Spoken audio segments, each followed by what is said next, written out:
buenas noches. Bienvenidos, muchas gracias por aceptar esta invitación.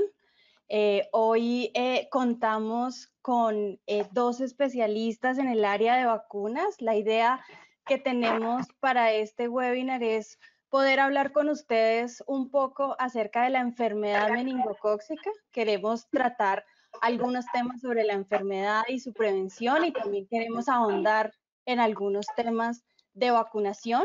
Y para esto cuento hoy con la presencia de dos de nuestros especialistas en este tema. Me acompaña la doctora Gabriela Graña. Ella es infectóloga pediatra, es egresada de la Facultad de Ciencias de la Universidad Nacional de Córdoba, Argentina. Obtuvo el título de pediatra en la Sociedad Argentina de Pediatría, recibió una beca en inmunología para continuar sus estudios en la Universidad di Tor Vergata en Roma, Italia. Luego se especializó en infectología pediátrica en el Hospital de Niños R. Gutiérrez de Buenos Aires, en Argentina. Desde 2008 hasta la fecha ha estado trabajando y ha ocupado cargos en el área de desarrollo e investigación y en el departamento médico, tanto de Novartis como de GlaxoSmithKline, en el área de vacunas. Ha participado en diferentes publicaciones científicas, la mayoría de ellas relacionadas con el tema de vacunación, libros, y ha trabajado en investigación clínica en vacunas. Actualmente ella está basada en Chile y se desempeña como líder de área médica en vacunas para Latinoamérica en GlaxoSmithKline. Y también me acompaña el doctor David Prado, que ya nos había acompañado hace unas semanas en el webinar que tuvimos acerca de enfermedades respiratorias. Él es infectólogo pediatra, profesor de microbiología clínica de la Facultad de Medicina de la Universidad Francisco Marroquín en la ciudad de Guatemala. El doctor cuenta con una amplia experiencia tanto en los temas clínicos como académicos. Tiene 52 publicaciones científicas en revistas y libros de texto, con más de 450 presentaciones en congresos nacionales e internacionales. Ha sido presidente del Comité de Enfermedades de Transmisión Sexual y presidente del Comité de Hepatitis de la Sociedad Latinoamericana de Infectología Pediátrica en varias ocasiones y miembro del Consejo Directivo de la Sociedad Mundial de Infectología Pediátrica. Actualmente, el doctor se desempeña como director de Asuntos Científicos y Salud Pública en el área de vacunas en GlaxoSmithKline Latinoamérica y está basado en Guatemala. Entonces, doctor Prado, doctora Graña, yo les agradezco muchísimo que hoy nos acompañen con este tema tan interesante que es la enfermedad meningocócica, y los dejo para que desarrollen el tema. Les recuerdo que este webinar se está transmitiendo a través de la Sociedad Colombiana de Pediatría, también se está transmitiendo a través de Facebook Live, y ustedes pueden hacer sus preguntas a través del chat de preguntas y las vamos a estar respondiendo al final de la intervención de los doctores. Entonces, muchas gracias, bienvenidos y continuemos con el tema. Muy bien. Mil gracias. Quiero ser primero, María Gabriela, es parte del machismo latinoamericano. Quiero ser el primero en agradecer la invitación que me hicieran y quiero agradecer a la sociedad colombiana por esta cordial invitación. Perdón, querida amiga. No, por favor, no, gracias. Yo me sumo a tu agradecimiento y agregar además que para mí es un placer charlar contigo de un tema que sé que como pediatra y como infectólogo tienes mucha experiencia.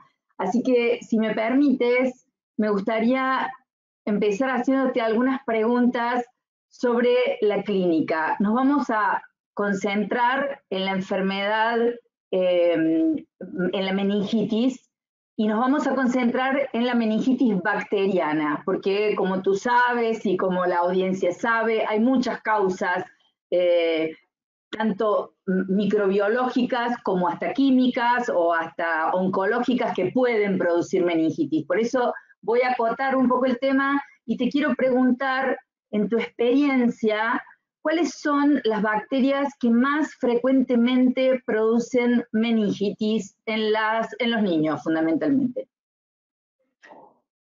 Muchas gracias, Gaby. Te voy a decir, Gaby, a lo largo de la presentación, aunque sea inapropiado, pero a mí es el que me da un inmenso gusto estar contigo hoy, porque reconozco que eres una de las expertas latinoamericanas y mundiales en el campo de la prevención de meningitis bacteriana, lo cual no solo me honra, sino que me hace feliz, porque todas esas preguntas difíciles de vacunación, yo sé a quién las voy a dirigir. Si queremos hablar sobre los organismos involucrados en meningitis bacteriana, tú sabes mejor que yo que esto va a variar de acuerdo a la edad. En neonatos, por ejemplo, los organismos se adquieren de la flora vaginal y entre ellos tenemos todos los entéricos gram negativos y tenemos al mismo tiempo el estreptococo del grupo B como ejemplos. Ahora bien, si hablamos en pediatría, históricamente 3 bacterias han causado la mayor parte de casos de meningitis y septicemia. Y esas son Haemophilus influenza tipo B, Streptococcus pneumoniae y Neisseria meningitidis. Muy bien, y de estas bacterias... Siguen atacando, amiga, siguen atacando. De estas bacterias que me estás mostrando, que veo que hay algunas gram negativas y hay otras que son gram positivas, algunas que son unos cocos, otras que son unos bacilos. ¿Qué característica en común tienen estas bacterias? Bueno, mira, cuando uno piensa en los 3 organismos pediátricos, Haemophilus influenza tipo B, neumococo y meningococo, cuando uno lo piensa, se sorprende al encontrar una lista tan amplia de parecidos. En primer lugar, sí, y quiero mostrarte una diapositiva relacionada. En primer lugar, tenemos que las 3 bacterias son frecuentes produciendo portación asintomática. Y fuera de algunos factores de riesgo, diría que todavía no entendemos en su totalidad por qué en algunos niños se desarrolla la enfermedad invasiva. En segundo lugar, y ustedes ven la diapositiva en la columna de en medio, si no me regaña porque no la he logrado proyectar, la transmisión es por secreciones respiratorias, por contacto directo. Y finalmente, número 3 en su diapositiva, los 3 poseen una cápsula, que es importante como factor de virulencia e invasión, y a su vez la cápsula sirve para clasificarlos, sea que estemos hablando de Haemophilus, neumococo o meningococo. Y la cápsula es un factor de virulencia porque impide la fagocitosis. En la ilustración observamos a la frustrada célula fagocítica y frustrada porque la bacteria se ríe de ella. Y la célula fagocítica está desconcertada porque no se la puede comer. Afortunadamente, existe un proceso que se llama opsonofagocitosis, donde con la ayuda en el panel superior, con la ayuda de anticuerpos y complemento, la célula fagocítica en medio es capaz de llevar a cabo su trabajo.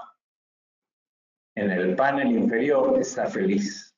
Se encuentra ahora muy satisfecha y el organismo descansa en paz. Y para las 3 bacterias invasivas han existido vacunas de polisacáridos o azúcares y han existido vacunas conjugadas, aunque solo para 2 de ellas la vacunación alrededor del mundo, y quisiéramos que más alrededor del mundo, sea rutinaria. Hemófilos influenza tipo B y neumococo. Neisseria meningitidis en muchos sitios está en el cajón de las asignaturas pendientes. Muy bien, Y en entonces... el caso... Dime, Perdón. dime. No, No, esa es la idea.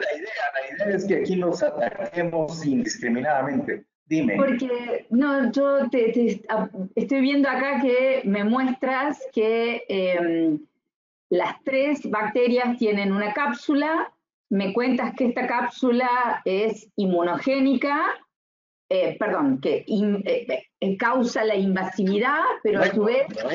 Lo es, querida, sí.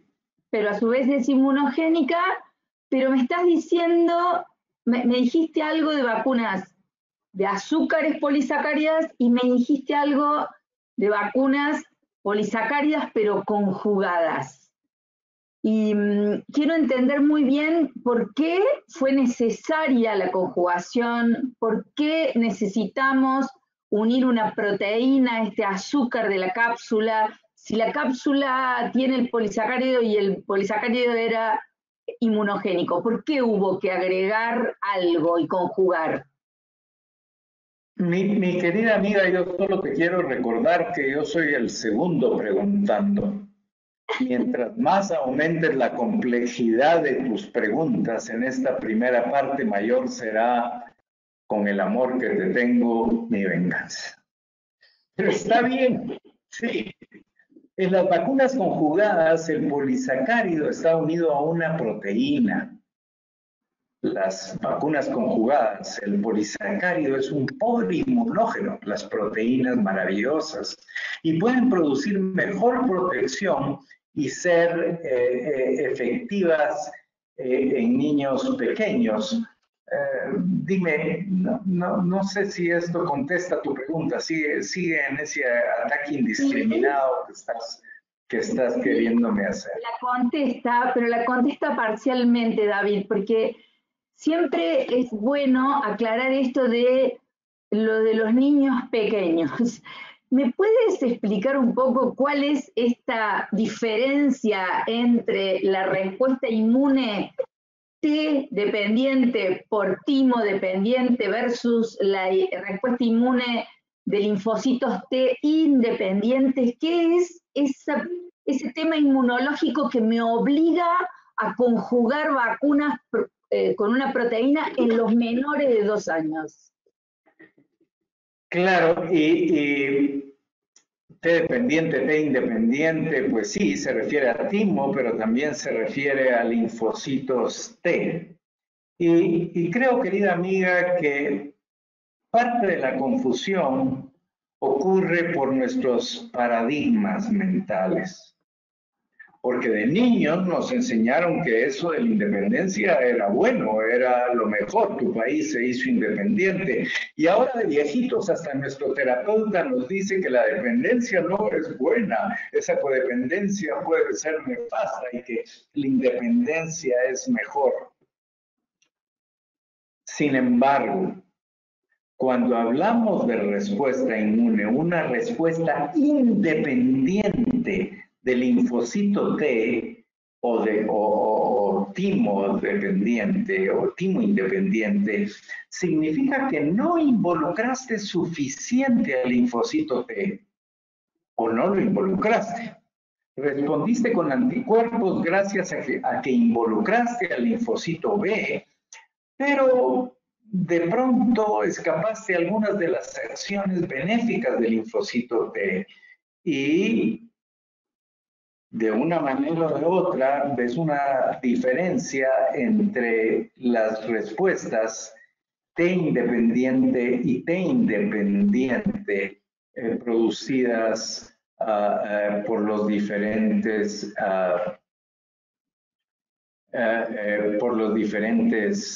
compuestos. Déjame, yo ya no sé a esta altura, en este estado de confusión y contraataque y misericordia, si yo estoy mostrando lo necesario, pero en la diapositiva yo muestro las ventajas de las vacunas conjugadas. Conjugadas entonces son T dependientes, están asociadas al linfocito T y eso las hace efectivas en lactantes. Las T independientes no funcionan en niños chiquitos, las de polisacáridos. Te produce una memoria inmune, te produce protección a largo plazo, te produce protección y efecto de refuerzo, porque si tienes memoria, el cuerpo recuerda. Reduce el estado de portador, lo cual es crucial para alcanzar el efecto de rebaño. Y finalmente, un efecto poco comprendido de las vacunas de polisacáridos es que producen un fenómeno de hiporrespuesta, de respuesta baja, lo cual con las dosis sucesivas, lo cual no ocurre con las vacunas conjugadas. Claro, querida amiga. No, déjame contarte esta historia que no sabías que iba a mostrar este par de diapositivas y después te dejo preguntar. Claro que las polisacarídicas cumplieron su trabajo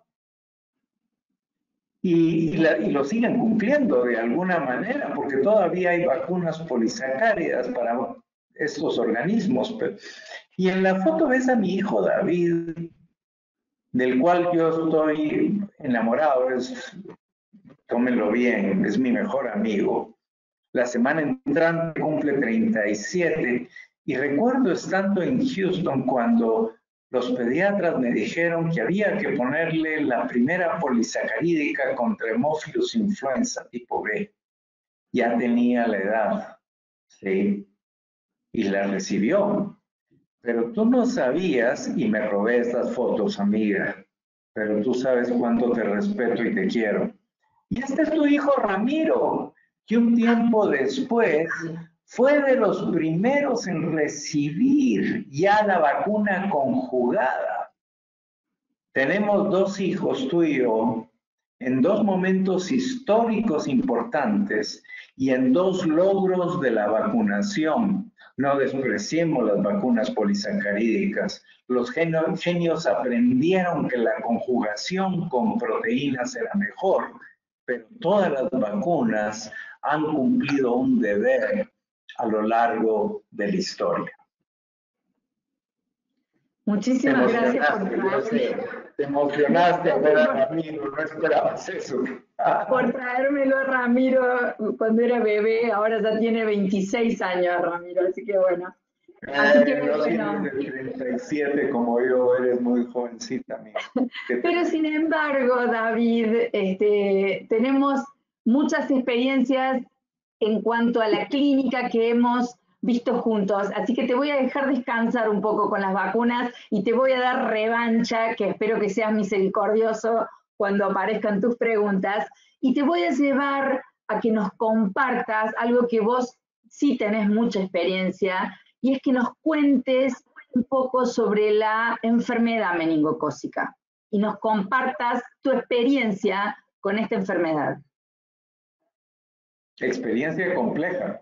Me recuerdo del residente de primer año cuando el residente de tercer año me decía que hiciera una punción lumbar a ese niño que había tenido convulsión febril y tenía 2 petequias y yo me reí de él porque el residente primero lo sabía todo.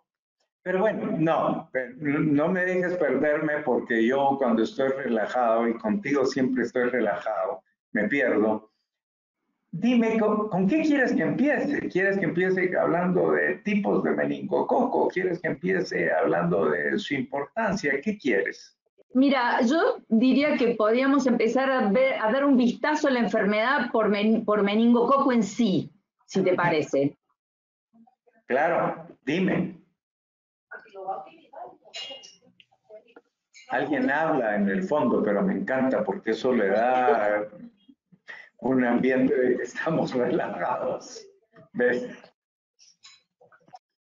Que no lo estamos, pero da la impresión, ¿ves? Dime, pregúntame. Quisiera, por ejemplo, con tipos de importancia, ¿qué quieres que haga? No, mira, me gustaría, por ejemplo, que empecemos con la importancia y además compartir contigo un poco la clínica, a ver si es una enfermedad que subestimamos o que sobreestimamos, que es de fácil diagnóstico o que es de difícil diagnóstico. Pregunta compleja, amiga, pero si tengo que opinar y con mi sesgo inherente, diría que más la subestimamos que la sobreestimamos. Su frecuencia es baja en muchos sitios y eso hace que la subestimemos. Pero más allá de pensar que es una enfermedad de segunda categoría para la que las vacunas no se justifican, yo quiero mostrarte algunas cifras simples pero elocuentes en 4 diapositivas. Y voy a eso, si la tecnología me lo permite. Para serte franco, ya no sé lo que hago y lo que no hago, pero bueno, cada 8 minutos una persona muere por enfermedad meningocócica alrededor del mundo.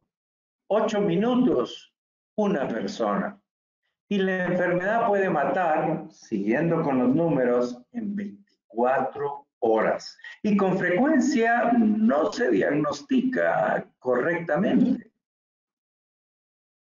Alguien estornudó, no sé si fuiste tú, pero 1 de cada 10 casos fallece. Pero no estoy hablando del altiplano guatemalteco, de las cumbres peruanas, estoy hablando de intensivos en Estados Unidos de Norteamérica. Esto es serio. La mortalidad mínima es 10%, pero yendo aún más lejos, 1 de cada 5 sobrevivientes sufre discapacidades. Terrible morirse, pero terrible pensar que voy a quedar con fallo renal, daño cerebral, pérdida de extremidades o sordera. Mira, David, Espero si tú esto... yo coincido contigo y si tú me permites voy a agregarte un par de datos locales. Tú sabes que Chile tiene una epidemiología bastante sólida y el año pasado la letalidad por enfermedad meningocócica en Chile llegó al 28%. De cada 10 pacientes se murieron 3 en Chile por enfermedad meningocócica. Y te quiero hacer otro comentario que tuve la oportunidad de compartir una mesa de discusión con una persona acá que es muy conocida de la televisión que se llama Don Francisco. Él es el dueño de algo que se llama el Teletón, que es una campaña solidaria que recoge dinero para personas discapacitadas, porque en Chile la discapacidad no está cubierta ni por las prepagas ni por el gobierno. Y dijo una cosa que me pareció sumamente interesante, porque entre las secuelas que tú marcas pérdida de miembros. La amputación es una secuela importante de la enfermedad meningocócica. Y él dijo que un niño amputado son 18 prótesis, porque claro, todos los años le tienes que comprar una prótesis nueva. Y obviamente los gobiernos no se pueden hacer cargo de eso. Y él, bueno, explicó el tema de la Teletón. Así que, reforzando lo que me dijiste, es una enfermedad que probablemente estamos menospreciando.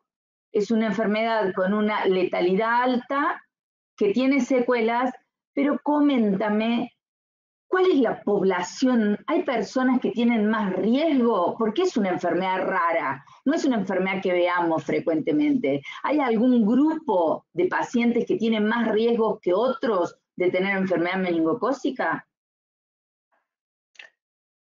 Tu pregunta es elocuente y yo creo que hay que diferenciar cuáles son los factores de riesgo del hospedero, cuáles son los factores de riesgo de exposición y cuáles son los grupos de riesgo. Los factores del hospedero porque creo que no es huésped sino hospedero, pero tú me corregirás porque sé que eres una purista del lenguaje, querida amiga. Los factores de riesgo, los factores del hospedero van a incluir asplenia, van a incluir deficiencias de complemento, factores genéticos, y los factores de exposición incluyen hacinamiento, exposición a tabaco. En cuanto a grupos de riesgo, tenemos dos. Y ya a esta altura no sé lo que muestro y no sé lo que no muestro. Y te va a ir peor a ti porque te toca de segunda, pero bueno. ¿Estás viendo mis diapositivas, amiga? Sí, perfecto. Y estoy viendo los dos grupos de riesgo. Bueno, grupos de riesgo son dos. Son infantes, porque son los que tienen la incidencia más alta, y adolescentes, porque son los que tienen la tasa más alta de portación. Y cuando mencionamos el asunto de portación al pasar, no insistimos en la importancia que este fenómeno tiene y la dramática rapidez con la que ocurre. Esta gráfica, y te pido disculpas porque esta gráfica me la robé de una presentación tuya, muestra la tasa de portación de estudiantes universitarios en un estudio en el Reino Unido. Las barras amarillas, que a esta altura no sé si tengo la capacidad de mostrar, si la tengo, las barras amarillas muestran los primeros días en que el estudiante ingresó a la universidad. No puedo no creerlo, que del día 1 al día 2 de primer ingreso universitario pasaron de 7 a 11, al día 3 a 19 y al día 4 a 23%. Repito, 7 a 23% de tasa de portación en básicamente 3 días. Espero contestar con esto tu pregunta.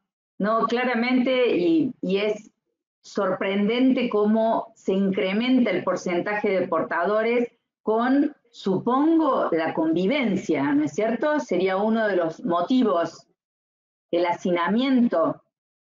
Y convivir es bueno, en estos tiempos de COVID todos estamos así depletados, queriendo convivir un poco más, pero bueno. Perdón, me pierdo, amiga, me pierdo, sigue.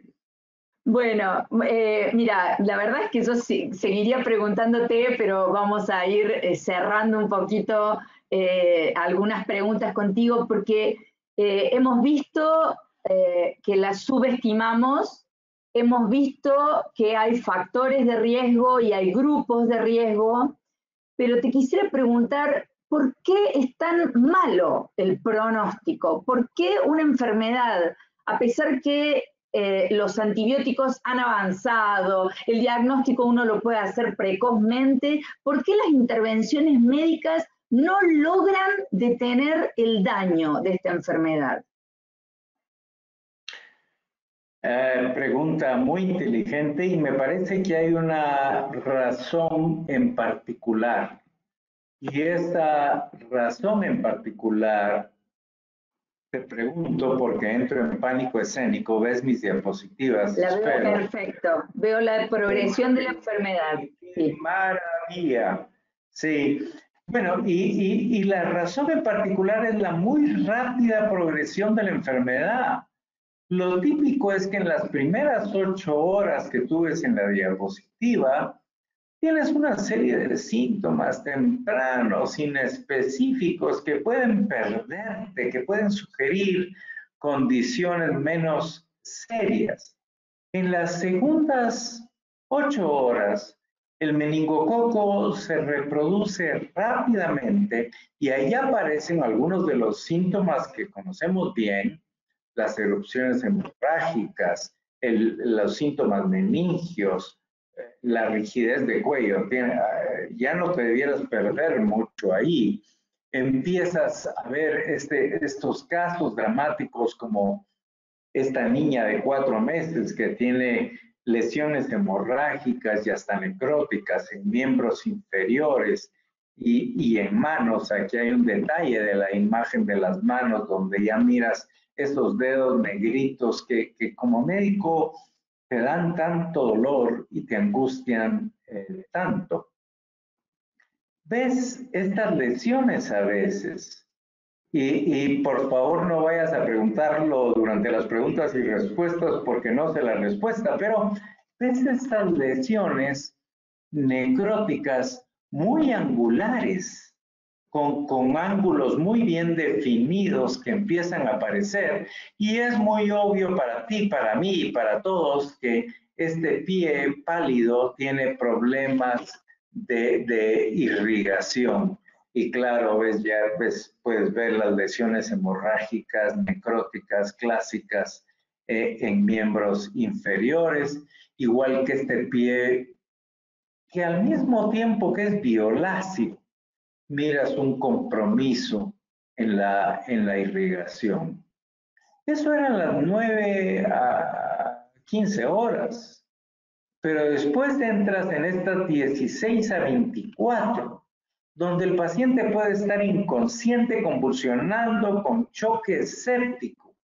Y de pronto, la clave de esta diapositiva, para no perderse en una mala diapositiva, es que el tiempo promedio para hospitalización es 19 horas.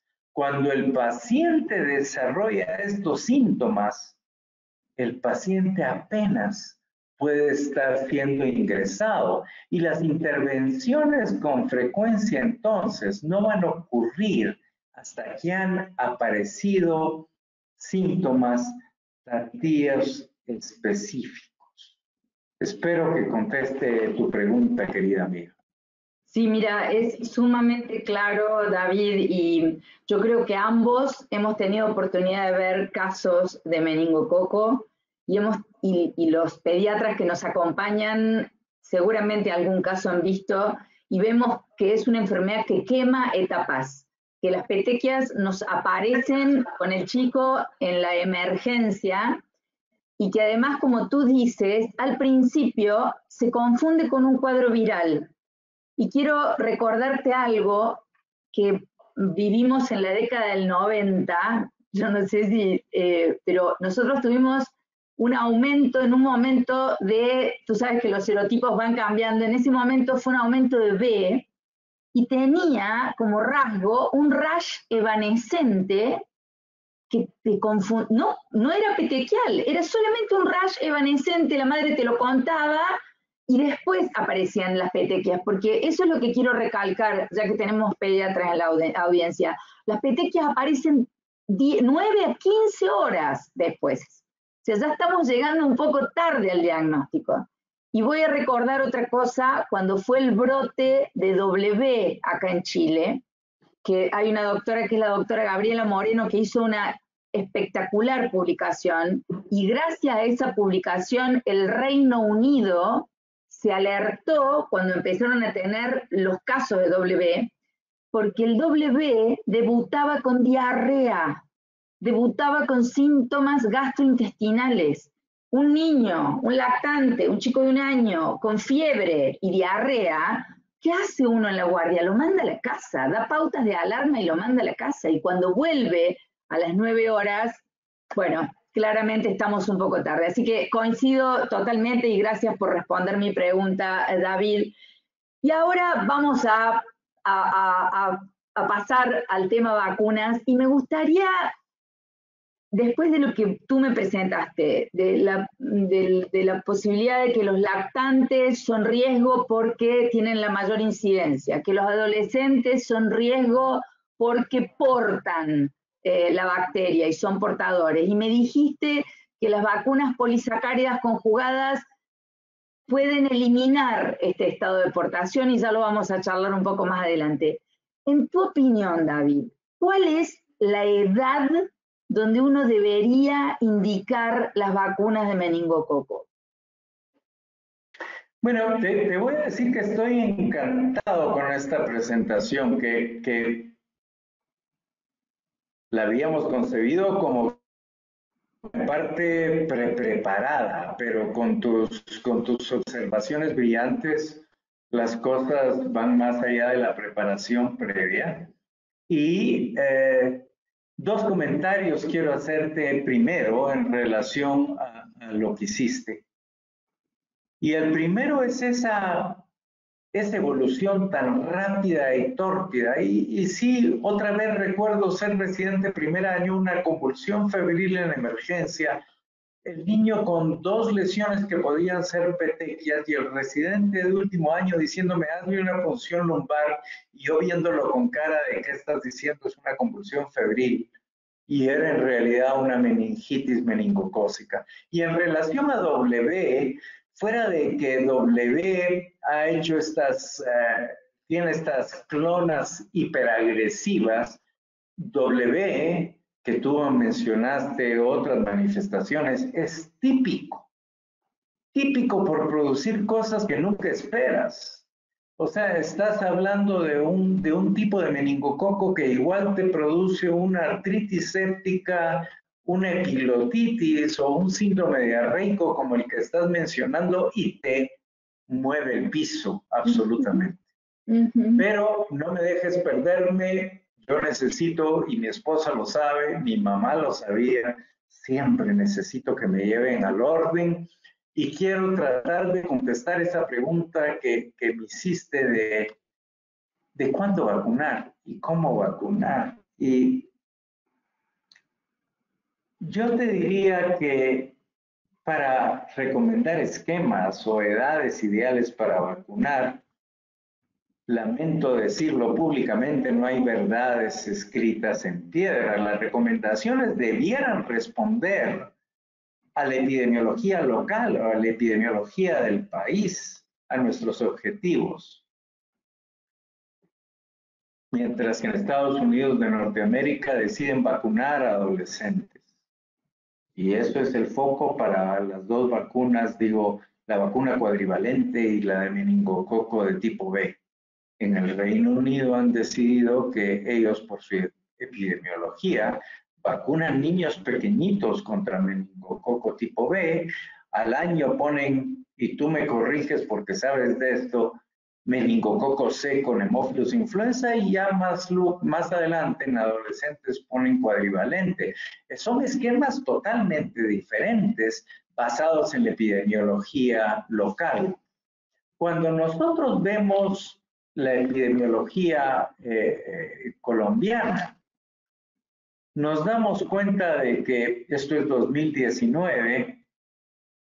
Mis disculpas porque no seré experto en Colombia y muchos de los que nos escuchan lo serán más, pero Neisseria meningitidis produjo, estoy hablando de casos confirmados, 111, gruesamente el doble de casos de Haemophilus y la mitad de casos de Streptococcus pneumoniae. Eso sí, con una letalidad terrible. Si vemos los datos de Bogotá, la mortalidad por meningococo fue al menos, Luz Helena, ahí me haces ver si digo mal, pero al menos fue el doble o el triple de lo que ocurrió por neumococo o por Haemophilus influenza, igual en otros sitios de Colombia. Estos son los casos totales que ocurrieron del 2011 al 2018 y C fue el organismo predominante y los otros tipos un tanto por abajo. La mayor incidencia en niños pequeñitos, como ocurre con neumococo, Haemophilus y meningococo. Y cuando vemos los niños menores de 1 año, ciertamente en las barras azules, los niños menores de 4 meses son los que tuvieron una carga de enfermedad absolutamente dramática, la mayor carga de enfermedad que podía potencialmente ocurrir. De acuerdo a esto, olvida el Reino Unido, olvida Estados Unidos. Si yo tuviera que vacunar en Colombia, ciertamente estaría vacunando niños pequeños. Y sí tenemos que recordar que los beneficios de la vacunación van a variar de acuerdo a la edad que vacunemos. Al vacunar en forma temprana, esencialmente lo que estás ofreciendo es un beneficio directo a los vacunados. Cuando vacunamos a adolescentes, tenemos un efecto directo, pero también un efecto indirecto. Ya hablamos, y en base a tus diapositivas, que los adolescentes son los mayores portadores, son los que pueden infectar a los niños pequeñitos, de tal manera que vacunar a adolescentes tiene un beneficio, pero no olvidemos que para vacunar a la población blanco, yo debiera considerar la epidemiología local, y yo quisiera invitarlos a que consideren la vacunación como una medida de salud individual si no la tenemos como una medida de salud colectiva, pero por favor no olviden a las poblaciones vulnerables, los pacientes con esteroides, los pacientes asplénicos, los que tienen alteraciones de la hemostasia y una serie de enfermedades crónicas, hepatopatías, fístulas, implantes, nefropatías, cardiopatías, que se pueden beneficiar de la vacunación más allá de las recomendaciones usuales. Mil gracias, David. Muchas gracias por tu presentación. Creo que ha sido sumamente clara y creo que esta vez en el contrapunto me toca a mí responder a tus preguntas. Espero que seas misericordioso y empecemos cuando quieras. Nada, mi venganza será terrible, dijo Jehová el Señor. No va a ser así. Pero bueno, déjame preguntarte, un poco relacionado con las preguntas que tú me hiciste previamente. Hablamos de las vacunas conjugadas y cómo ayudan a abordar algunas de las limitaciones potenciales de las vacunas de polisacáridos. Te conozco de tantos años, querida amiga, y tú tienes gran experiencia con la vacuna Membeo de GlaxoSmithKline. ¿Podrías tú explicarme o explicar estos temas de conjugación, no conjugación, a través de lo que tú conoces de esta vacuna? Mira, espero que estés viendo mi pantalla. ¿Ahí lo puedes ver? Maravillosa. Perfecto. Bueno, este es Membeo, David. Como tú dices, yo tuve la suerte de formar parte del equipo de investigación clínica cuando Membeo como médica, como investigadora clínica cuando Membeo vino con sus estudios fase 3 a Latinoamérica. Y después fui monitora médica y bueno, ya te voy a contar la experiencia buena que tuvimos en Colombia en el desarrollo clínico de esta vacuna.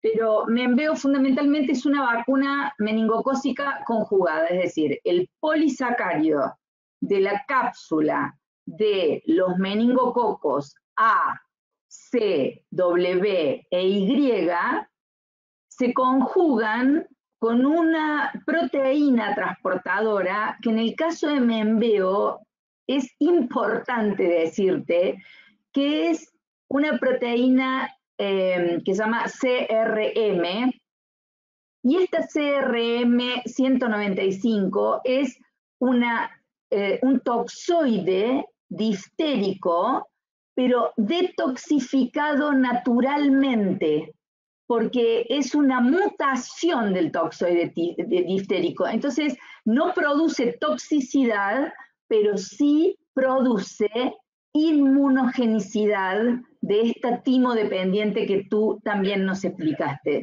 Entonces, ¿Cómo se hace membeo? Se aísla el polisacárido de la cápsula de 4 serogrupos diferentes de meningococo y este polisacárido se lo conjuga y aunque parezca demasiado técnico, no sabes lo importante que la conjugación sea la correcta y que el tamaño de los polisacáridos que se conjuguen sean los adecuados para que eso realmente produzca una vacuna inmunogénica y que genere memoria inmunológica.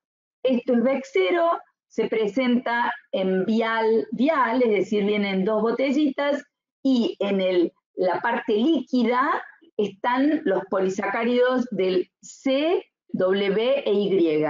Y en la parte liofilizada está el polisacárido conjugado del serogrupo A, que es más difícil de conservar, es menos estable y por eso se lo liofiliza. Y tú tienes mucha experiencia y alguna otra vez hablaremos de liofilización y de lo importante de liofilizar. Pero esta es membeo. Sí, pero en un momento dado, querida, ¿qué te voy a decir? Tienes Bexsero en la mente, dijiste esto es Bexsero, pero esto es en realidad membeo. No, está bien. Y eso es lo que hace bella esta reunión, que yo te puedo decir alguna cosa en relación a lo que estás comentando. O sea, Bexsero, que es otra cosa, estás hablando de meningococo B y ahora estás hablando de membeo, es lo que realmente mencionaste, con esta conjugación con, me encanta Ron Dagan cuando dice CRIM en lugar de decir otra cosa, porque suena muy bonito lo de CRIM, de esta toxina de difteria modificada, pero si estás hablando de membeo, hay 2 cosas que te quiero preguntar. Bueno, la primera es, ¿qué me puedes decir del desarrollo clínico? Pero fuera de eso mencionaste Colombia, lo cual por supuesto es pertinente para la audiencia que tenemos hoy en la noche. Colombia, ¿qué tanto contribuyó a los estudios clínicos de los que haces mención? Mira, primero te voy a comentar cuál fue el programa de desarrollo clínico de membeo, que fue bastante amplio. Incluimos 26.000 sujetos desde los 2 meses de edad que recibieron al menos una dosis de membeo y estudiamos poblaciones de lactantes y niños desde los 2 meses de edad hasta los 2 años de edad. En ese estudio participó Colombia y ya te lo cuento. También la estudiamos en niños de 2 años a 10 años de edad y también la estudiamos en adolescentes y la estudiamos en adultos. Porque una cosa que quiero recalcar es que el adulto también tiene enfermedad meningocócica y el adulto tiene una letalidad mayor por las comorbilidades que tiene. Entonces tú nombraste a personas de riesgo y yo voy a remarcar que los microbiólogos y el personal de salud es personal de riesgo que debería recibir también la vacuna. Así que esta vacuna está estudiada desde los 2 meses en adelante, sin límite superior de edad, y fue un programa de desarrollo clínico bastante amplio, como ves en esta diapositiva, donde usamos como... No veo tu diapositiva, amiga, muéstrame la diapositiva, no la veo. Ok, ¿viste la anterior? Nada, pero fui feliz escuchándote. A ver, ahí realmente no sé si me pueden ayudar en la parte técnica porque no sé por qué no se está viendo mi diapositiva.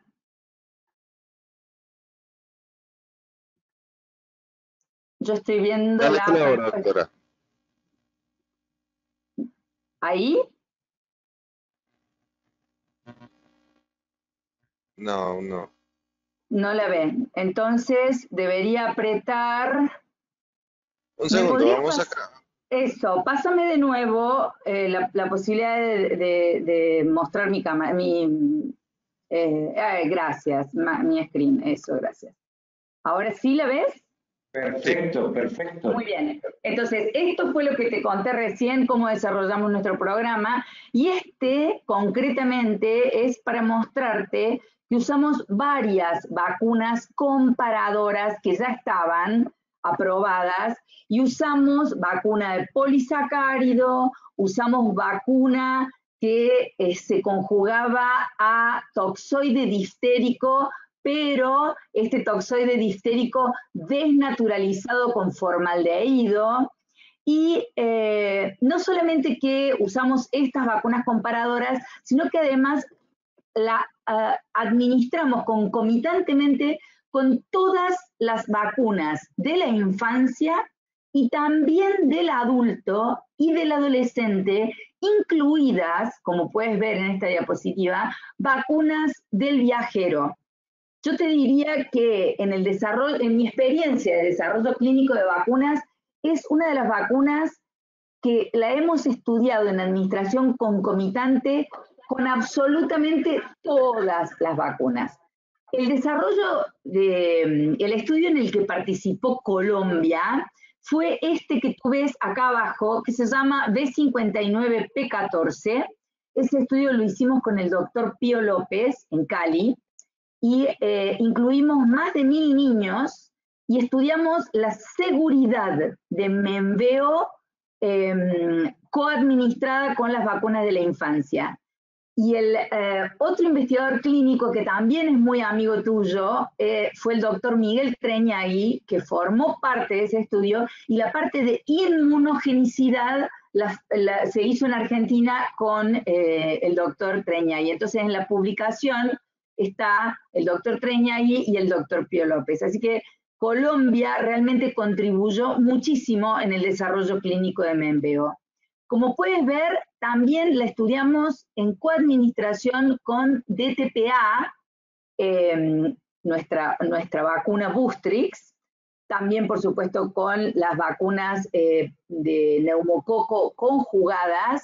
También la estudiamos coadministrada con vacuna para virus de papiloma humano, y también para vacunas de hepatitis, fiebre amarilla, fiebre tifoidea, encefalitis japonesa y rabia. Es decir, Bexsero, como te digo, se puede coadministrar absolutamente con todas las vacunas, y en los estudios demostramos inmunogenicidad y seguridad en la coadministración. ¿Con esto respondo tu pregunta? Sí, pero déjame decirte, y otra vez, no sé si a Lucelena Moreno, nuestra querida amiga que ayudó a organizar esto con la sociedad, le va a encantar que yo me salga de la agenda, pero después de mi madre dominante, yo resulté ser muy rebelde. Me encanta lo que dices del tema de coadministración, porque como iba a tener que tener esta sesión contigo hoy en la mañana y en la tarde, furiosamente revisé literatura, el CDC, lo que encontré, porque me sentí muy amenazado de compartir la sesión con la experta, y encontré que en Estados Unidos de Norteamérica, sobre todo en pacientes VIH, asplénicos, no recomiendan usar la otra vacuna cuadrivalente en menores de 2 años, por la interferencia de la respuesta inmune en coadministración, y estoy hablando de neumococo, que en el caso de ellos es PCV13, y también incluso con la DTPA celular, que no puedes administrar la otra vacuna cuadrivalente luego de DTPA, porque puedes tener problemas de interferencia inmune, y ellos insisten. ¿Usted quiere poner los 2 primeros años en esta población o no quiere preocuparse de DTPA? Use Menveo, porque no hay problemas de coadministración documentada. Te agradezco querida amiga, pero coméntame un poco de esto antes de que yo te pregunte más. Te agradezco que traigas ese tema, porque realmente, como te dije, la otra vacuna tetravalente con toxoide diftérico ya estaba comercializada y aprobada cuando nosotros hicimos el estudio de Membeo. Entonces, claramente, era uno de los objetivos, era demostrar la no interferencia con antígenos de vacuna polisacárida conjugada de neumococo y con vacuna acelular de pertussis. Y obtuvimos que la inmunogenicidad era la misma en la coadministración versus que en la vacuna administrada independientemente. Para algunos serogrupos de neumococo vimos títulos un poco inferiores, pero el límite inferior, los intervalos de confianza se superponían. Entonces, si bien explicamos y en el prospecto está que hay algunos serogrupos que en la coadministración tienen menos títulos geométricos medios, no tiene ninguna, no podemos asegurar que haya algún impacto clínico. Y de hecho, es bueno mostrarte que es una vacuna que tiene muchísima experiencia, no hemos visto ningún aumento de casos de enfermedad neumocócica relacionado con la coadministración de Membeo, y hay países que ya te voy a mostrar que la coadministran, como es el caso de España. No, gracias por tu respuesta. Te voy a decir otra vez hoy durante el día que revisaba esto, a mí me sorprendió porque la CIP y el CDC hacen muy bien, se alejan de dar preferencia de marca cuando hablan de diferentes aspectos, pero aquí son muy claros. Volvamos. Yo creo que yo mostré un escenario epidemiológico claro. Tú estás mostrando ya algunos elementos de vacunación. Sin embargo, yo no conozco ninguna guía específica en Colombia que recomiende la vacunación ACWY. ¿Se debiera recomendar? Si se debiera recomendar, ¿por qué la debiera recomendar? Y con CRM o CRIM, como dice mi amigo Ron, dime. Mira, realmente lo que tú dices es cierto. En Colombia no hay ninguna recomendación específica y todo tiene que ver con la epidemiología del lugar. La verdad es que, como te decía, nosotros tenemos mucha experiencia con programas de vacunación de vacuna ACWY, y acá no voy a nombrar exclusivamente Membeo porque estos programas de vacunación son no solamente con Membeo, sino también con otras vacunas conjugadas ACWY. En este mapa, en el mundo, puedes ver que los países que tienen este color, diría petróleo, verde petróleo,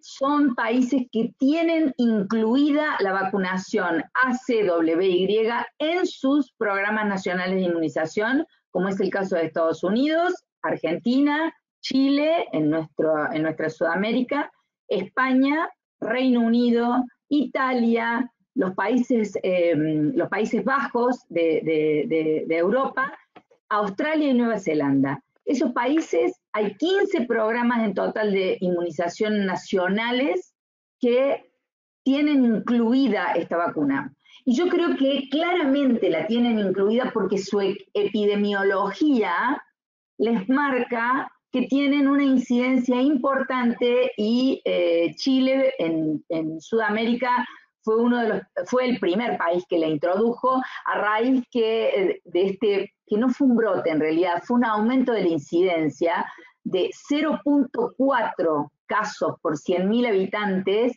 creció a 0.8 casos por 100.000 habitantes, pero lo que les preocupó fue la letalidad, que se les llegó hasta casi un 30%. Entonces deciden incluir ACWY. En naranja tienes los países que tienen recomendación clínica para administrar vacuna ACWY. Y finalmente en púrpura tienes los países donde Membeo no hay recomendación, ni está dentro del calendario, pero Membeo está aprobada. Por supuesto que en los otros países que te dije que la tienen en el calendario y que hay recomendación, Membeo también está aprobada.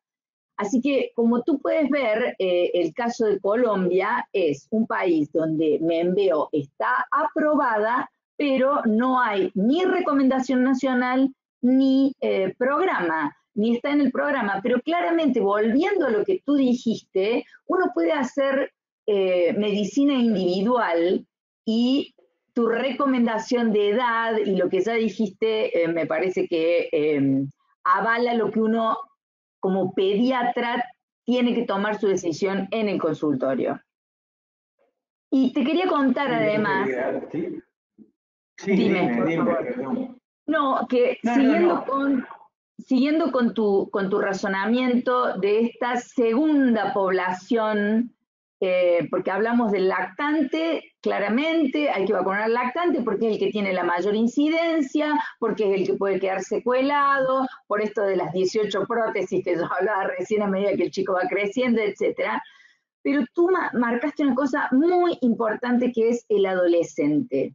Y tú me preguntas, ¿qué hago con el adolescente? Y yo tengo realmente la idea de que el adolescente debe recibir vacuna de meningococo ACWY y concretamente Membeo, porque es el que transmite la enfermedad. Entonces, tienes un doble beneficio.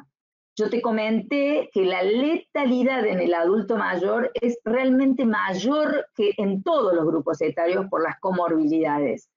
Y el adolescente vacunándose él protege además a sus contactos porque es una vacuna, y ya te lo voy a demostrar en un estudio claro que tenemos, que elimina el estado de portador para los serogrupos que están incluidos en ella. Y finalmente te quería comentar lo que está ocurriendo y que desde el 2015 fue una disposición del Ministerio de Salud en la República Argentina de la inclusión de Membeo dentro del calendario. Y un poco tuvimos la oportunidad de compartir contigo otra charla y acá aprovecho que estamos hablando con las sociedades científicas porque las sociedades científicas son claves para que los gobiernos tomen las decisiones. En el caso de Argentina fue la Sociedad Argentina de Pediatría y la Sociedad Argentina de Infectología los que elaboraron un documento y asesoraron al Comité Nacional de Inmunizaciones, que se llama CONAIN en Argentina, para la inclusión de vacuna meningocócica, porque en realidad ellos hablaban de vacuna meningocócica dentro del calendario, pero claramente empezaron con ACWY porque era la que estaba aprobada en ese momento. En Argentina había, ahora han bajado bastante el número de casos, entre 200 a 300 casos de enfermedad meningocócica por año. La tasa de incidencia, si recuerdan, en Chile yo dije de 0,4 subió a 0,8, en Argentina era de 0,7 a 0,75 casos por 100.000 habitantes al año. El mayor impacto, como ya lo dijo David, estaba en los menores de 12 meses, donde la tasa de incidencia era 14 veces más, 14 casos por 100.000 habitantes, y esto ocurre en todos lados. Y el 85% de los menores de un año eran menores de 9 meses. Y esto es un detalle importante porque ustedes saben que en Chile la vacuna se incluyó a partir del año. Y fue una decisión que tomó el gobierno porque en ese momento no tenían vacunas aprobadas desde los 2 meses. Y sin embargo, siguen teniendo enfermedad meningocócica por W en el menor de un año. Por eso es que Argentina, con esto, decide, y viendo que no había casos en adolescentes, y que esta era la cantidad de fallecidos por año, con una letalidad baja, Argentina tenía una letalidad de 7,5%, decide incluir en calendario Membeo. ¿Y por qué la introduce?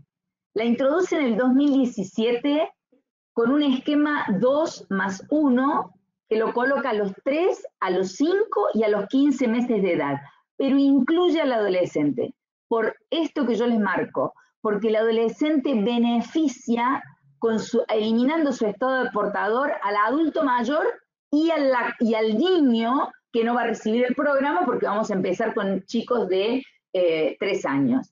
Chile ya tiene una publicación hecha y después de 7 años de un programa con una sola dosis de la vacuna conjugada con toxoide tetánico al año, Chile no logró bajar la tasa por 100.000 habitantes de enfermedad y sigue con una letalidad del 28% porque los casos los tienen los extremos de la vida. Los tiene en el lactante y los tiene en el adulto. Entonces, ¿qué pasa? Fue una muy buena vacuna porque en la población target solucionó el problema. Aquel niño que recibió una dosis de vacuna ACWY conjugada con toxoide tetánico en Chile no tuvo nunca en ese grupo etario que va desde el año de las cohortes de 1 año a casi 7 años, no hay casos de ACWY, pero tiene un impacto directo en la población, no beneficiando al resto de la población. Entonces Argentina, con esa experiencia chilena, decidió poner una dosis en el adolescente. El objetivo del programa obviamente era controlar la enfermedad meningocócica invasiva en los lactantes, por eso vacunaba a los lactantes y tenía el efecto directo. La vacunación del adolescente quería, lo que ya les dije, impactar en lactantes y disminuir la transmisión con un efecto indirecto y una protección directa al grupo del adolescente.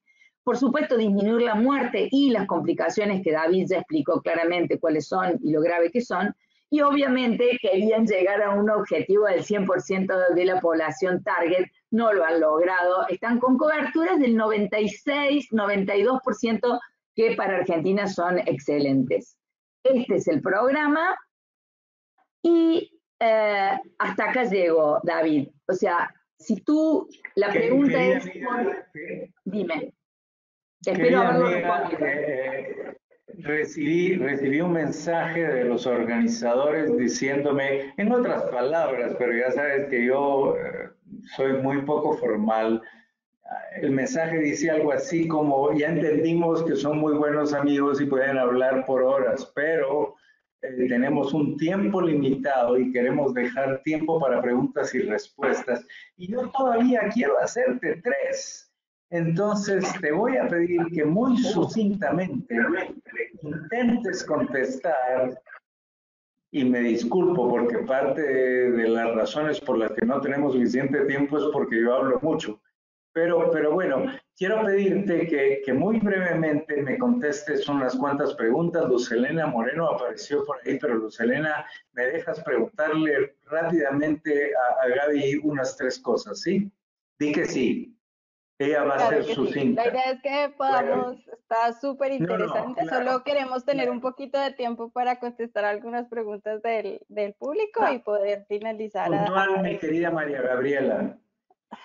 He oído mucha polémica con eso de 3 dosis comparado con 4 dosis de Menveo. Dime 1 minuto. Rápidamente, mira, tenemos muchos estudios comparando un esquema 2 más 1 en lactantes versus el 3 más 1, pero te voy a mostrar exclusivamente en lactantes. En las barras naranjas... No lo miramos, querida, no lo miramos. Bueno, me vuelven a pasar de nuevo el control porque pasa algo cuando... Es Luz Helena la culpable, yo la vi, pero bueno, que te lo pase. Ahí está. Gracias, ahí estoy. Entonces, ahora sí, ¿lo ven? Sí. Entonces, sí. En este estudio, en las barras naranjas, yo ya terminé los esquemas. Le puse en las barras naranjas 2, 4, 6 meses y el refuerzo a los 12 meses. Y en las barras grises puse a los 2, esperen que no lo alcanzo a ver bien el esquema acá.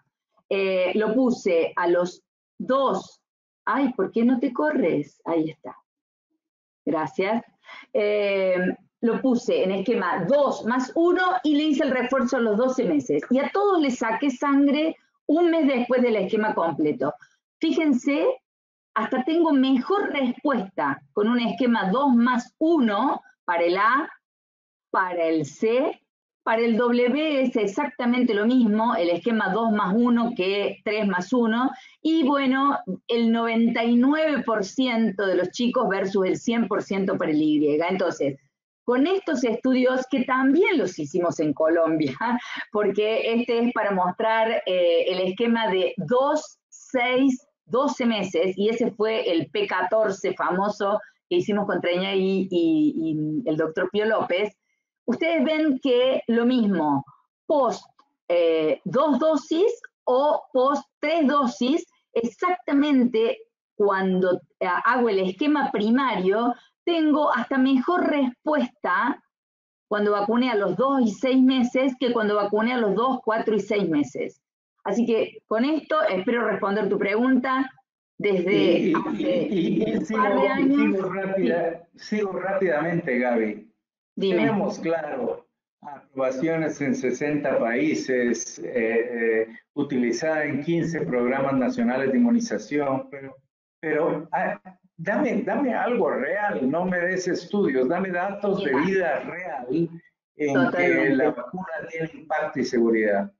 Mira, te voy a mostrar este estudio. Este estudio se hizo en soldados en Corea del Sur. Más de 1,5 millones de hombres de 18 a 31 años los vacunamos con una sola dosis de Menveo y vimos el impacto en la enfermedad meningocócica en los años entre el 2013 y el 2017. Hubo una reducción del 88%, 88.24% en la incidencia de la enfermedad en esta población cerrada de soldados.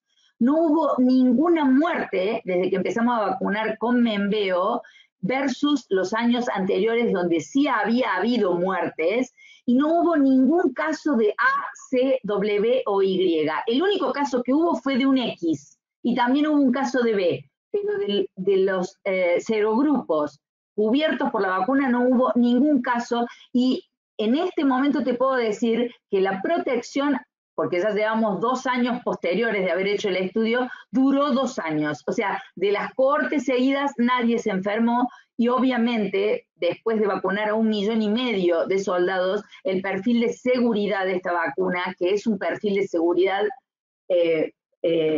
muy aceptable, altamente aceptable, te diría, no encontramos ninguna alerta diferente a los hallazgos que tenemos en los estudios clínicos. Además te quiero mostrar esto, que esto también es vida real, porque todas las vacunas polisacáridas conjugadas de meningococos están basadas en la experiencia con meningococo C. Con Menveo, yo te puedo decir que Menveo reduce el estado de portación para todos estos serogrupos. Así que el C, el W y el Y desaparecen desde un 9.6, caen a 1.2 después de vacunado con Menveo. Así que es el dato de la vida real que te quería mostrar fundamentalmente. Porque de Argentina todavía, a pesar de que la tenemos en calendario y estamos haciendo un estudio de vigilancia, y este es el estudio que estamos haciendo, los resultados pensamos tenerlos recién a fin del año que viene, para ver el verdadero impacto. Muy bien. La última, Luz Helena, no me mires así seria. Sí. No, me encantó perfil de seguridad altamente aceptable por las regulaciones de la empresa que muchas veces nos limitan de decir que es muy segura porque eso es una aseveración que no debiéramos hacer, pero en realidad el perfil de seguridad es desde mi punto de vista muy alto. La última, lo que tienes en la pantalla. No queremos saber si solo protege para el hoy, queremos saber por cuánto tiempo protege, cuál es la persistencia de anticuerpos. Haz un comentario y con eso cerramos, Luz Helena. Totalmente. Tenemos estudios de persistencia de anticuerpos en lactantes hasta 5 años y en adolescentes entre 11 y 17 años también hasta 5 años. Entonces, sabemos que la vacuna sigue siendo inmunogénica después de 5 años de seguimiento. Pero no solamente eso, no te lo voy a mostrar, pero sí te lo voy a decir. Nosotros también tenemos estudios de efecto booster, porque tú sabrás que el CDC recomendó una revacunación con ACWY después de 5 años, y tenemos un estudio de persistencia hasta los 5 años, pero además un aumento de los títulos de anticuerpos para los 4 serogrupos después de un refuerzo posterior a 5 años. Luz Helena, solo déjame hacer un comentario. Nuevamente yo hice mi tarea, sabía que me tocaba hablar hoy con Gaby. El CDC en población de alto riesgo, si fueron vacunados antes de los 7 años de edad, recomiendan un refuerzo a los 3. Pero si fueron vacunados después de los 7 años de edad, aplica los 5 años que tú dices para el refuerzo y cada 5 años reforzarlos con la vacuna cuadrivalente. Luz Helena, dispara. ¿Qué preguntas has recibido? Las difíciles para Gaby, las fáciles puedes probar conmigo. Bueno, no, pues como siempre, un placer escucharlos. Definitivamente yo he tenido muchas veces la oportunidad de oírlos y siempre puedo aprender muchas cosas de ustedes y pues también saber que las personas que nos están escuchando lo pueden hacer, eso me encanta. Tengo aquí algunas preguntas. Hay unas sobre las características de la enfermedad. David nos preguntan que cuál es la razón, como por ejemplo si hay algún factor de virulencia, por ejemplo, que explique el exantema purpúrico. Esa es una de las preguntas. Y la otra es qué cuidado se debe tener en el manejo de una persona de un paciente con meningococo. No sé, David, si nos quieres... Preguntas complejas, pero el meningococo tiene 3 factores de virulencia, Luz Helena. Esencialmente, Gaby, tú me corriges los que yo conozco más. La cápsula, como para hemófilos influenza tipo B y neumococo, es el principal factor de virulencia desde mi punto de vista, pero luego produce una endotoxina y la endotoxina no es bioquímicamente diferente de la endotoxina de los entéricos gram negativos que te producen choque séptico, de tal manera que dispara una respuesta muy similar a la de sepsis por gram negativos. Y finalmente tiene una IgA1 proteasa, que también es un factor de virulencia importantísimo. Con estos factores de virulencia hay mucho involucro de respuesta de citoquinas que comprometen a la coagulación y comprometen al endotelio vascular, que en muchos sentidos son los responsables de estas respuestas que a la vez son trombóticas y hemorrágicas gangrenosas, y que es la principal característica de la enfermedad meningocócica en su patofisiología. Gaby, ¿algo que quieras agregar al respecto? No, creo que por razones de tiempo y para poder avanzar con otras preguntas, me parece que está súper contestada. Súper. Gaby, nos están preguntando acerca, bueno, primero nos están haciendo algunas preguntas de la vacuna contra meningococo B, que que se mencionó durante la charla. Solo para aclarar, esta vacuna no se encuentra aprobada actualmente en Colombia, no la tenemos licenciada, entonces no vamos a responder preguntas relacionadas con esta vacuna. Y nos preguntan acerca de la vacunación ACWY en adolescentes. ¿Cuántas dosis? Ustedes han ahondado bastante en el tema y retomando un poco el último tema, David, nos preguntan cuántas dosis, cómo son los esquemas, refuerzos, si no, cómo digamos, teniendo en cuenta además las recomendaciones del CDC. Exacto, mira, yo, la dosis de Menveo después de los 2 años es una dosis, es una sola dosis. Y realmente con el estudio de Sur Corea que yo mostré, yo me quedo muy tranquila con una dosis. Y creo que la recomendación del CDC también tiene que ver con la epidemiología del lugar. Porque el CDC dice, cuando el sujeto sigue, en el caso de un inmunosuprimido, sigue en riesgo o va a ir a lugares de alto riesgo. Pero yo en el caso de Colombia, donde la enfermedad tiene una incidencia baja, una dosis a partir de los 2 años, donde yo estoy convencida que tiene una persistencia de inmunogenicidad hasta los 5 años posteriores, pero además hay una historia de linfocitos de memoria bien demostrados, que no he hablado ahora, pero tenemos estudios de memoria inmunológica y sí demostrado cuando pongo boosters, realmente con una sola dosis de Menveo yo me quedaría muy tranquila a partir de los 2 años. Gracias, Gaby. Sí, pero mi querida Luz Helena, si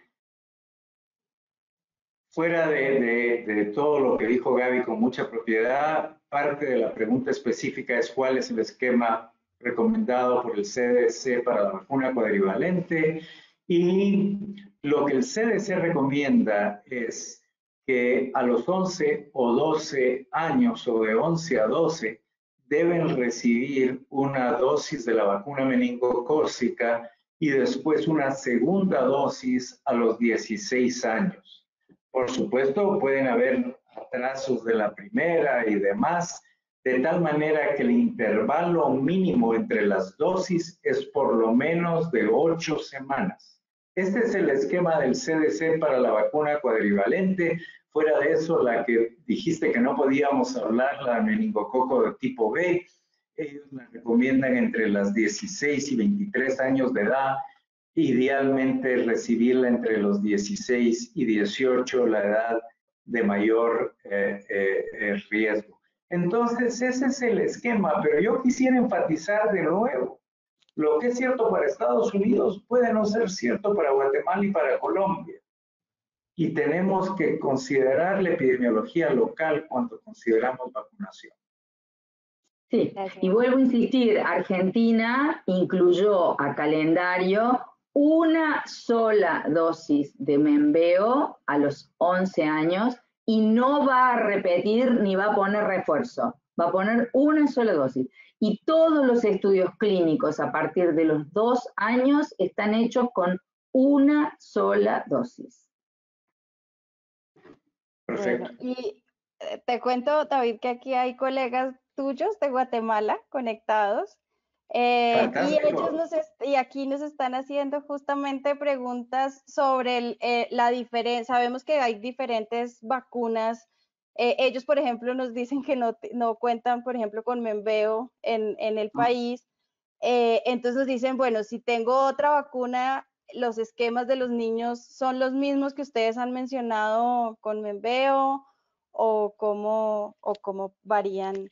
No, los esquemas de vacunación van a ser los mismos. Por ejemplo, si comparamos los esquemas del CDC con independiente de cuál sea la vacuna. Donde se hace diferencia entre las vacunas disponibles es en relación a la interferencia potencial con PCV13 y con DTPA, o sea, las acelulares para pertussis. Ahora, con las acelulares para pertussis, si tú pones Menveo o sin mencionar nombres Menactra antes de la DTPA, no vas a tener un problema de interferencia. Y de igual manera, no se recomienda la coadministración de esa otra marca con PCV13 por la interferencia que hay para la respuesta para algunos serotipos, y se recomienda algún distanciamiento. Ahora, como guatemalteco, creo que nuestro principal interés son esos adolescentes, cuasi adultos que van a viajar a estudiar fuera de Guatemala a Estados Unidos, y que nosotros que no vacunamos regularmente contra meningococo, porque tenemos varios años de no tener brotes. esa población tiene que ser protegida y para esa población, independiente de cuál sea la marca, debiéramos seguir con las recomendaciones del Centro de Control de Enfermedades. Muchas gracias. Aquí también nos preguntan algunas cosas de los esquemas de los lactantes. Ustedes ya mencionaron algo de los esquemas que se utilizan en los niños de menores de 1 año, 2+1, 3+1. Nos preguntan, por ejemplo, en el caso de un niño que ya tiene 18 meses, que recibió sus 2 primeras dosis a los 2 y 4 meses con Membeo, pero que si por alguna razón bueno, en este caso que nos dicen es por cambio de residencia, no tiene disponibilidad de la misma vacuna. Gaby, ¿qué nos puedes decir de esa dosis de los 12 meses para completar el esquema? Mira, nosotros no tenemos estudios de intercambiabilidad, eso es la verdad. Sí hemos hecho estudios de intercambiabilidad en mayores, en adolescentes que habían recibido Menactra y pusimos un refuerzo con Membeo. Pero no tenemos estudios de intercambiabilidad de haber recibido las primeras dosis de Membeo y después recibir la vacuna disponible. Pero lo dejo al criterio médico. Y nosotros todos somos pediatras y todos infectólogos y hemos intercambiado vacunas en la época de hemófilus, hemos intercambiado vacunas en la época de neumococo y hemos intercambiado vacunas en la época de meningococo. Y la recomendación de los organismos supranacionales, como la Organización Mundial de la Salud, dice complete esquema con la vacuna que tenga disponible. Desde el punto de vista de desarrollo clínico, no tengo datos, pero claramente la Organización Mundial de la Salud dice complete esquemas. No recomience esquemas, complete esquemas con la vacuna que tenga disponible. Y esto, Rosalena, lo dice la Organización Mundial de la Salud, como lo dice muy bien Gaby, lo dice la Academia Americana de Pediatría, lo dice muchísimos organismos.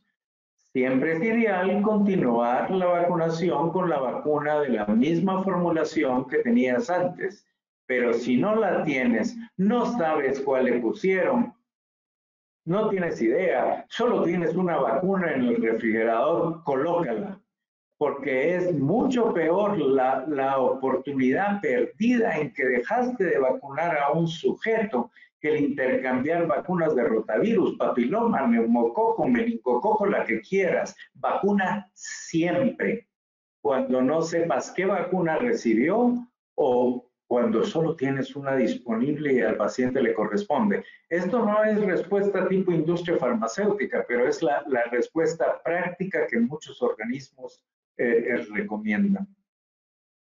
Muy bien, muchas gracias. Pues tenemos aquí más preguntas, pero pues desafortunadamente ya se nos acabó el tiempo. Yo por mi parte quiero agradecer a toda la audiencia, a todas las personas que se conectaron por su asistencia. A ustedes 2 millones de gracias, como siempre, de verdad, y ya lo había mencionado, un placer escucharlos, de verdad. Ustedes son, a Gaby no le gusta la palabra expertos, pero definitivamente ustedes son unos expertos en el tema de vacunación y siempre es muy grato poder tener estos espacios. Nada, con esto finalizamos. Agradecemos a todos por su participación y que tengan una feliz noche. Una experta hay aquí que es María Gabriela Graña, es experta mundial en meningococo y yo estoy compartido esta sesión con ella y agradecido de que no sé cómo circuló la noticia incluso en mi país de que esta sesión estaba tomando lugar y gracias Lucelena por contarme que tenemos chapines como nos llamamos a nosotros mismos conectados y a la sociedad colombiana que nos sigue dando espacios. Muchas gracias por tenernos aquí. Gracias a ti, David. Un placer. Gracias. Hasta luego a todos, que estén bien.